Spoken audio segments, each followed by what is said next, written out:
নমস্কার বন্ধুরা, সবাই কেমন আছো? আশা করি সবাই ভালো আছো।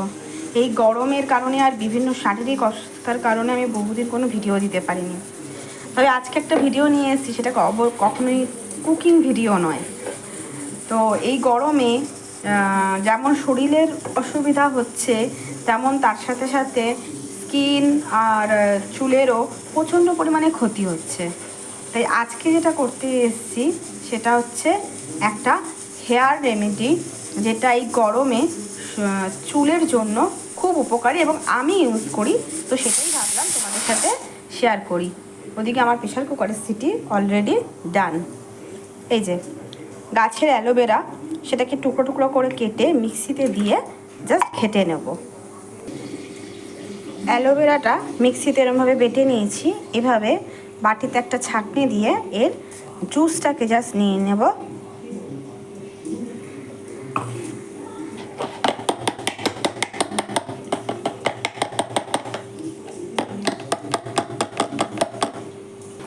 অ্যালোভেরা জেলটাকে এরকমভাবে বার করে নিয়েছি। এটা কোনো কেনা নয়, এটা দেখিয়ে দিলাম আমার ঘরের তৈরি। এরপর এটার মধ্যে যেটা দেব সেটা হচ্ছে এই যে চায়ের লিকার।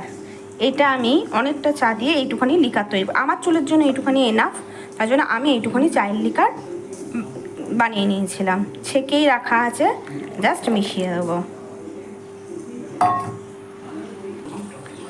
এরপরে দিয়ে দেব লেবু। আমি একটা লেবু দেবো। লেবু চুলের জন্য যে কোনো ব্যাকটেরিয়া বা ড্যান্ড্রাফ যাদের থাকে সমস্যা, ড্যান্ড্রাফের সমস্যাটা শীতকালে বেশি হয়, কিন্তু গরমকালেও চাইলে আপনারা এই যে কোনো কারণে হোক চুলের ব্যাকটেরিয়া বা লেবু অনেক কিছুর কাজ করে থাকে, লেবু দিতে পারেন। আমি এখানে একটা লেবু দিলাম। এরপরে দেব দই,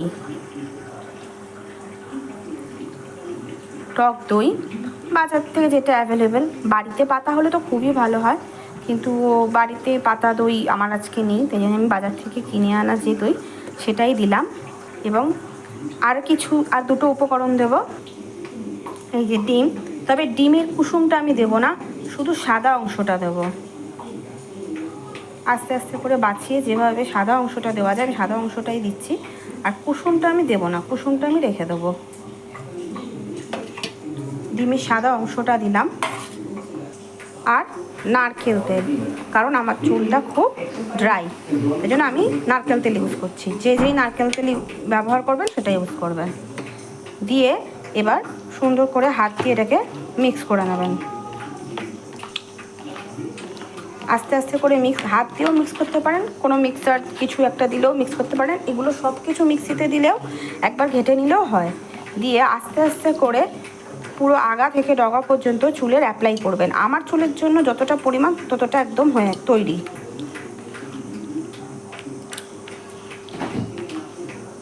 এটা যদি অন্ততপক্ষে সপ্তাহে একবার ইউজ করা যায়, তাহলে চুলে আর জন্য আর পার্লারে যাওয়ার কোনো প্রয়োজন নেই। আমি পার্লারে যাই না বলতে গেলে, এতগুলো বছরে আমি পার্লারে শুধু চুল কাটতে যাই আর মাঝে মাঝে আইব্রো করতে যাই কোনো অকেশন পড়লে। আইব্রোটাও আমি অল টাইম করি না। তো আমি তো হোম রেমেডি ইউজ করি অলওয়েজ, স্কিনের জন্য, চুলের জন্য, যে কোনো কারণেই হোক হোম রেমেডি ইউজ করি। আপনারাও চাইলে এই রেমেডিটা একবার চুলে অ্যাপ্লাই করে দেখতে পারেন। যাদের চুলে পাকা চুল বেশি তারা পারলে এর মধ্যে একটু হেনা পাউডার দিয়ে নেবেন। হেনা পাউডার দিয়ে নিলে একসাথে চুলেরও কালার হয়ে যাবে আর চুলের ভালোভাবে পুষ্টি হয়ে যাবে। এটাকে বলা হয় চুলের পুষ্টি। এটা চুলের আর কিছুই না, যেগুলো আমরা পার্লারে গিয়ে করাই, keratin treatment, botox treatment, spa, এগুলো বাড়িতেই কিন্তু খুব সুন্দরভাবে এই হোম রেমেডি ইউজ করে চুলকে অনেক ভালো রাখা যায়। এই যে ফাইনাল আর একটুখানিও করা যাবে, ততটা ভালোভাবে মেশানো যাবে। তো এটাই হচ্ছে আমার আজকের চুলের জন্য তৈরি করা প্রোটিনটা। তো ভিডিওটা যদি ভালো লেগে থাকে লাইক করবেন, কমেন্ট করবেন, শেয়ার করবেন, সঙ্গে থাকবেন। আর যারা সাবস্ক্রাইব করেছেন তাদেরকে থ্যাংক ইউ।